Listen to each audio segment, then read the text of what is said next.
अभी आप लोगों के किस-किस के दिमाग में टेंशन हो जाती है कि हाँ, पता नहीं ये काम होगा कि नहीं होगा या भूल जाते हैं, भूलने की बीमारी किस-किस को है?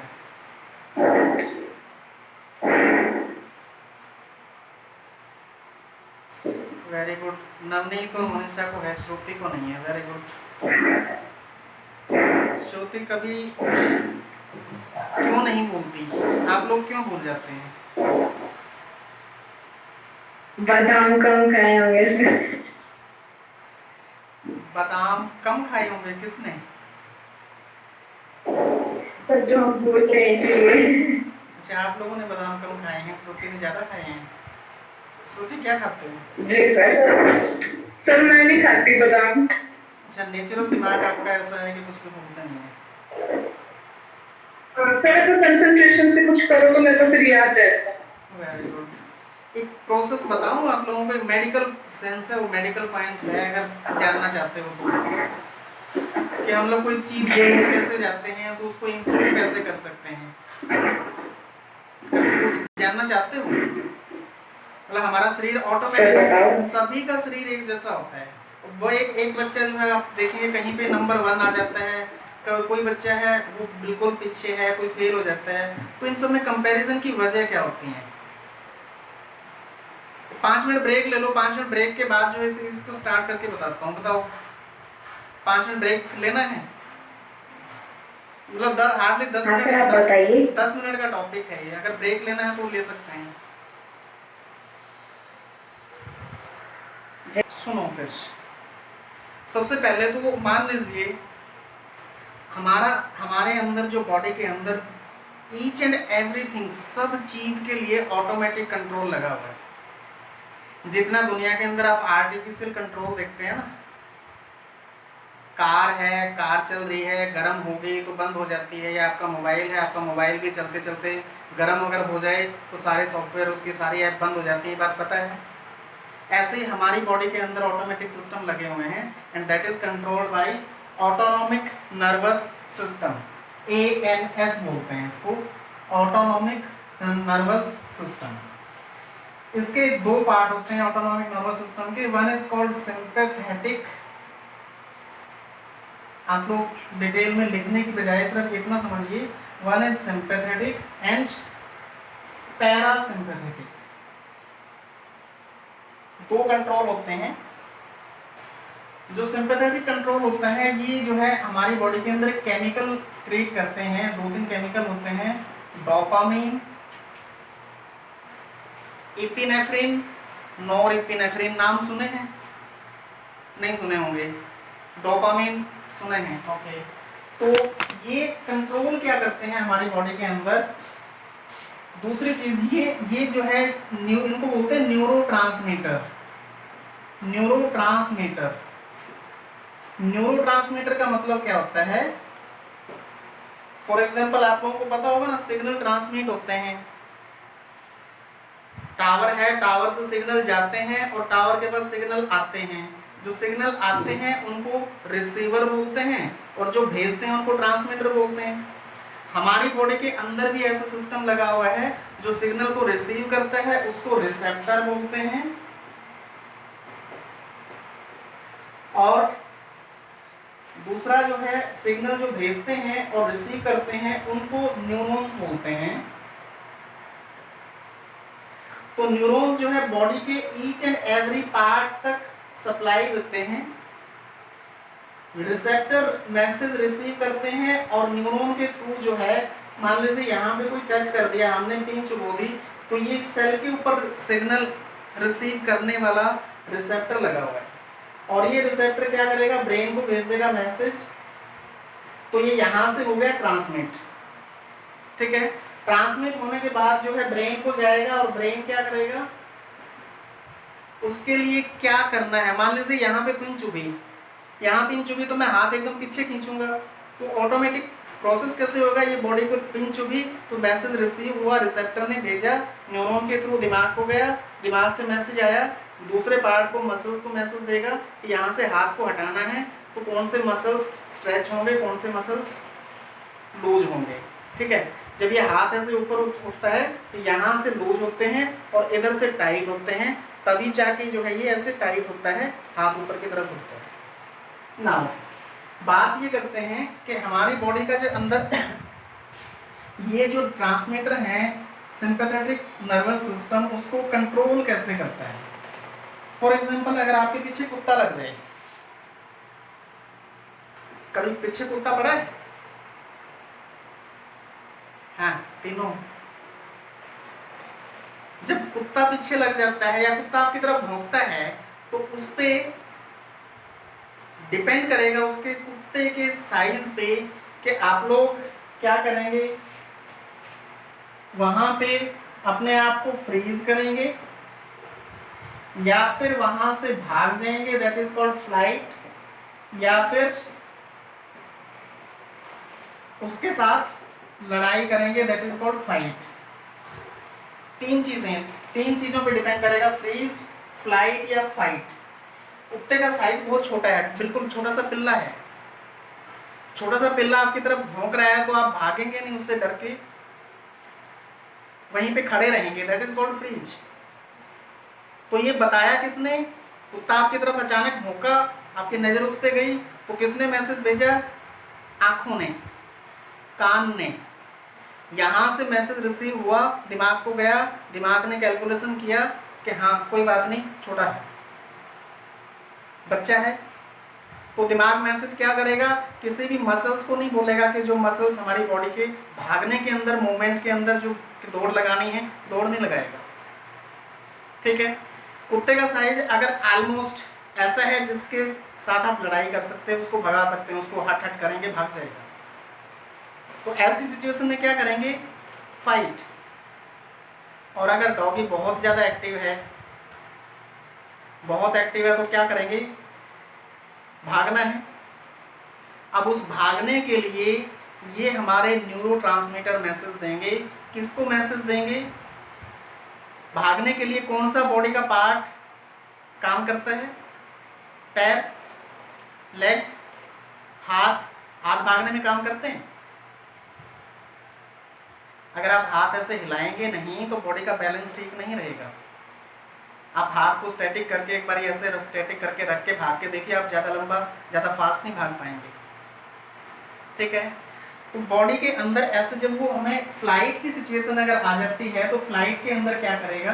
बॉडी सभी पार्ट्स को, यानी कि जब फ्लाइट, डॉग की वजह से क्या हुआ? डॉग की वजह से हमारे बॉडी के अंदर सिचुएशन बनी फ्लाइट की। और फ्लाइट के टाइम पे आपके जो हार्मोन हैं, मान लीजिए इपिनेफ्रिन, ये इपिनेफ्रिन क्या करेगा? सबसे पहले हमारा जो डाइजेस्टिव ट्रैक है, डाइजेस्टिव ट्रैक के अंदर जो खाना होता है, उस खाने के प्रोसेस को स्टॉप कर देगा।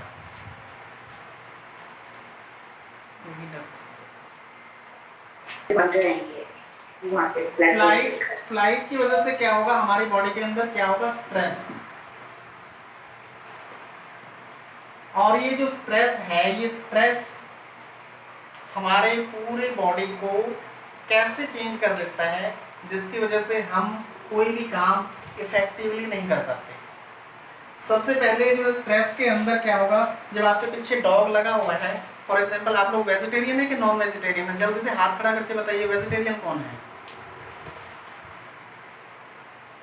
प्योर वेजिटेरियन है। मान लीजिए, चलो मैं नॉन वेजिटेरियन की बात करता हूँ या वेजिटेरियन की, कोई भी बात करता हूँ।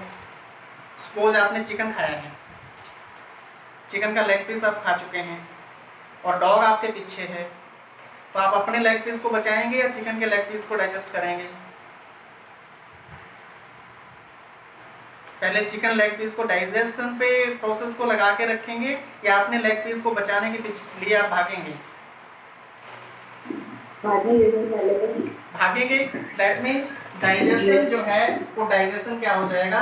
डाइजेस्टिव सिस्टम का प्रोसेस, जितना भी हमने कोई भी कुछ भी खाना खाया है, वो डाइजेस्टिव सिस्टम का प्रोसेस स्टॉप हो जाएगा ड्यूरिंग स्ट्रेस। बात समझ आई? डाइजेशन के बाद हम मान लीजिए यहाँ पे बात करते हैं किडनी की। ये हमारी किडनी है।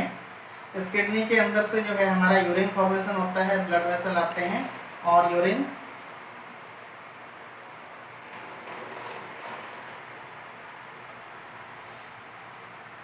जब डर जाते हैं और भाग रहे हैं तो उस टाइम पे आपको यूरिनेशन जरूरी है कि आराम से जो है एक बार रुकें, वहाँ पे वॉशरूम ढूंढें, देखें, या फिर भागना है? भागना है सर। मीन्स यूरिन आउटपुट नहीं करना है। तो जो यूरिन आउटपुट होता है उस यूरिन आउटपुट का प्रोसेस, यहाँ से यूरिन की फॉर्मेशन का जो प्रोसेस है वो स्लो हो जाता है, एकदम से जीरो नहीं होता है, स्लो हो जाता है। और स्लो होने की वजह से जो है यूरिन जो होता है, यूरिन आगे जाके यूरिनरी ब्लैडर के अंदर जाता है। और ये ब्लैडर मैं ऐसे जो है यहाँ से अलग से बनाता हूँ। ब्लैडर के अंदर यहाँ पे जो है ना लॉक लगे होते हैं, ऐसे सर्कुलर मसल्स के लॉक होते हैं जिनको बोलते हैं स्फिंक्टर। तो ये जो है ये टाइट क्लोज हो जाते हैं, यानी कि टाइट क्लोज होने की वजह से यूरिनरी ब्लैडर के अंदर जो यूरिन है वो यूरिन आउटपुट नहीं होगा। सो किडनी का प्रोसेस भी स्टॉप हो गया। ठीक है। दूसरी चीज, लंग्स जो है हमारे लंग्स होते हैं, लंग्स का काम क्या होता है? लंग्स का काम ऑक्सीजन ब्लड को देना और कार्बन डाइऑक्साइड ब्लड से लेना। तो सांस जब आपको रन करना है, भागना है, तो भागने के टाइम पे क्या होगा? आपको ऑक्सीजन की सप्लाई की ज्यादा जरूरत होगी कि कम होगी? जब आप भागेंगे तो मसल्स को एनर्जी चाहिए, और एनर्जी किससे मिलेगी? ऑक्सीजन इनटेक से।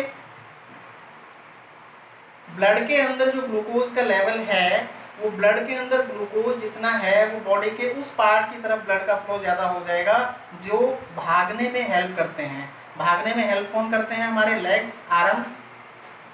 ठीक है। तो इसकी तरफ ब्लड का फ्लो ऑक्सीजन को लेके जाएगा और वहाँ से कार्बन डाइऑक्साइड को जल्दी जल्दी निकाल लेगा। और जब ऑक्सीजन वहाँ पे लेके जाना है ज़्यादा से ज़्यादा, तो लंग्स की एक्टिविटी क्या हो जाएगी? फास्ट हो जाएगी। यानी कि लंग्स क्या होंगे? फास्ट हो जाएंगे। लंग्स फास्ट हो जाएंगे तो ज़्यादा ऑक्सीजन इनटेक होगा, कार्बन डाइऑक्साइड का एलिमिनेशन ज़्यादा हो जाएगा। तो लंग्स क्या हो जाएंगे? फास्ट हो जाएंगे। बात समझे? हार्ट, ये हमारा हार्ट है और हार्ट पंप करेगा। हार्ट पंप करता है, ब्लड लंग्स को जाता है और लंग्स से फिर ब्लड वापस हार्ट को आता है और फिर हार्ट से आके पूरे बॉडी पार्ट्स को जाता है। ऑक्सीजन की इनटेक ज़्यादा होगी, उसको ज़्यादा सप्लाई की ज़रूरत पड़ेगी बॉडी पार्ट्स को, तो हार्ट की एक्टिविटी क्या हो जाएगी? हार्ट भी फास्ट हो जाएगा। बात समझ आई श्रुति? यूरिन फॉर्मेशन कम स्लो हो गई और आउटपुट बंद हो गई, डाइजेस्टिव ट्रैक्ट बंद हो गया। ठीक है। सांस लेने का प्रोसेस और ब्लड सप्लाई का प्रोसेस फास्ट हो गया। ठीक। जब ब्लड सप्लाई ज़्यादा हो जाती है हमारे मूवमेंट के पार्ट की तरफ, तो ब्रेन की तरफ जो है, दिमाग की तरफ ऑक्सीजन की सप्लाई रिड्यूस हो जाती है। और दिमाग की तरफ ऑक्सीजन की सप्लाई रिड्यूस होने की वजह से बॉडी के बहुत सारे पार्ट जो ब्रेन कंट्रोल करता है, उन पार्ट्स को मैसेज भेजने के लिए ब्रेन की एक्टिविटी स्लो हो जाती है। तो जब भी हम स्ट्रेस में होंगे, स्ट्रेस के टाइम पे, स्ट्रेस चाहे कैसा भी हो, ये तो मैंने एक डॉग का एग्जांपल दिया है। डॉग पीछे भाग रहा है, पीछे पड़ा हुआ है, तो हमें भागना है। भागने के टाइम पे हमारी हार्ट की एक्टिविटी फास्ट होगी, सांस लेने की एक्टिविटी फास्ट होगी, मसल्स की एक्टिविटी फास्ट हो गई, यूरिन फॉर्मेशन स्लो हो गई, डाइजेस्टिव सिस्टम स्लो हो गया और लीवर की फंक्शनिंग भी स्लो हो जाती है। यानी मैक्सिमम ब्लड फ्लो कहाँ है? लंग्स और हार्ट और लेग्स को। बात समझे? तो स्ट्रेस, चाहे आपको एग्जाम का स्ट्रेस हो, नॉर्मल लाइफ का स्ट्रेस हो, पैसों का स्ट्रेस हो, सोसाइटी का स्ट्रेस हो, किसी भी टाइप का स्ट्रेस होगा, आपकी बॉडी के अंदर बैलेंस को वेल सिस्टमेटिक, हर जगह का बैलेंस जो है वो मेंटेन नहीं रहने देगा। जब वो बैलेंस मेंटेन नहीं होगा तो फिर हमें धीरे धीरे हमारी बॉडी के अंदर टॉक्सिक सब्सटेंस बढ़ते चले जाएंगे। टॉक्सिक बढ़ते क्यों चले जाएंगे? क्योंकि टॉक्सिक सब्सटेंस को रिमूव किसने करना है? किडनी ने करना है, ठीक है।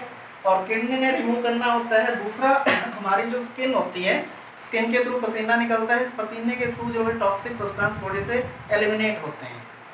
और जब डॉग आपके पीछे भाग रहा होता है तो स्किन आपकी क्या हो जाती है? रेड हो जाती है या येलो हो जाती है? डर में आपने कभी नोटिस किया है क्या? रेड होती है सर। नो, रेड सर, डर लगता है तो लाल हो जाते हैं ना सर। जब आपके स्ट्रेस होएगा, आपको भागना है, तो स्किन के ऊपर ब्लड की सप्लाई रिड्यूस हो जाती है। क्यों रिड्यूस होती है? मान लीजिए डॉग ने जो है, कुत्ते ने काट लिया, तो वहाँ से स्किन जो है फटेगी, तो ब्लड लॉस ज़्यादा ना हो, इसी वजह से ऑटोमेटिक नर्वस सिस्टम हमारा स्किन की ब्लड सप्लाई को रिड्यूस कर देता है। तो टॉक्सिक सब्सटेंस बढ़ने की, अच्छा, तीसरा जो टॉक्सिक रिमूवल होता है हमारा लीवर होता है। लीवर के थ्रू जो है टॉक्सिक सब्सटेंस जो होते हैं वो फ्रैगमेंट हो जाते हैं उसके, और किडनी के थ्रू एलिमिनेट होते हैं। फोर्थ हमारा एलिमिनेटरी ऑर्गन होता है लंग्स। लंग्स तो फास्ट हैं, लेकिन वो एलिमिनेट किस चीज़ को कर रहे हैं उस टाइम पे? कार्बन डाइऑक्साइड को, क्योंकि कार्बन डाइऑक्साइड ज़्यादा बन रही है, मूवमेंट में भाग रहे हैं, स्ट्रेस में, ठीक है।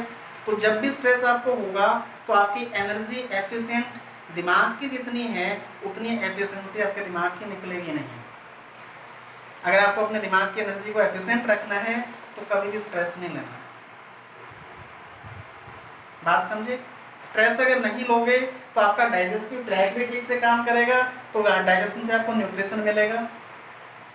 न्यूट्रिशन, वो हमारा न्यूट्रिशन जो है बॉडी के सभी पार्ट को सप्लाई होगा, बजाय कि लोकोमोटरी लंग्स की तरफ सप्लाई ज़्यादा बढ़ने की, हर एक पार्ट को इक्वल अमाउंट जाएगी न्यूट्रिशन की, तो हर एक बॉडी का हर एक पार्ट जो है वेल अच्छे तरीके से काम करेगा। तो उस केस में किडनी की फंक्शनिंग भी अच्छी होगी, लीवर की फंक्शनिंग भी अच्छी होगी, डाइजेस्टिव ट्रैक की फंक्शनिंग भी अच्छी होगी, स्किन के ऊपर भी सप्लाई अच्छी होगी, तो आपके दिमाग के अंदर भी ब्लड की सप्लाई अच्छी होगी। और जब दिमाग के अंदर भी ब्लड की सप्लाई अच्छी होगी तो कभी भी आप स्ट्रेस में रह के देख लीजिए, आप 2 दिन से 3 दिन कितना भी जोर लगा के पढ़ते हैं, पूरा 24 घंटे अगर पढ़ने में निकालते हैं, 24 घंटे पॉसिबल नहीं होता है, 14 घंटे 15 घंटे बोलते ना, 18 घंटे पढ़ते रहते हैं। और जब किसी भी टॉपर की आप बात करेंगे ना तो ये बोलेगा मैं 18 घंटे नहीं पढ़ता। किसी भी टॉपर की आप बात देखेंगे वो बोलेगा मैं खेलने भी जाता था। बहुत सारे बच्चे क्या होते हैं, नहीं खेलना है, किसी दोस्त ने फोन कर दिया खेलना है, तो आगे उसको मना ही कर देंगे कि मेरे को कभी खेलने के लिए बुलाना ही मत। समझे? विदाउट स्ट्रेस मिनिमम टाइम में मैक्सिमम एफिशिएंसी निकलेगी, और स्ट्रेस में आप कितना भी टाइम लगा लीजिए, बहुत अच्छी एफिशिएंट लाइफ नहीं रहेगी, राइट। तो कभी भी स्ट्रेस नहीं लेना है, कुछ भी हो, कोई भी सिचुएशन है, कुछ भी है, पर कहने की बातें होती हैं, स्ट्रेस हो जाता है, मुझे भी होता है, लेकिन उसको किसी न किसी तरीके से आउट करना है। जितना बेटर आप आउट कर पाएंगे उतना बॉडी के ऑर्गन अच्छे काम करेंगे, ऑर्गन अच्छे काम करेंगे। अब मेरा पेट निकला हुआ है, दैट मीन्स मैं स्ट्रेस में हूँ।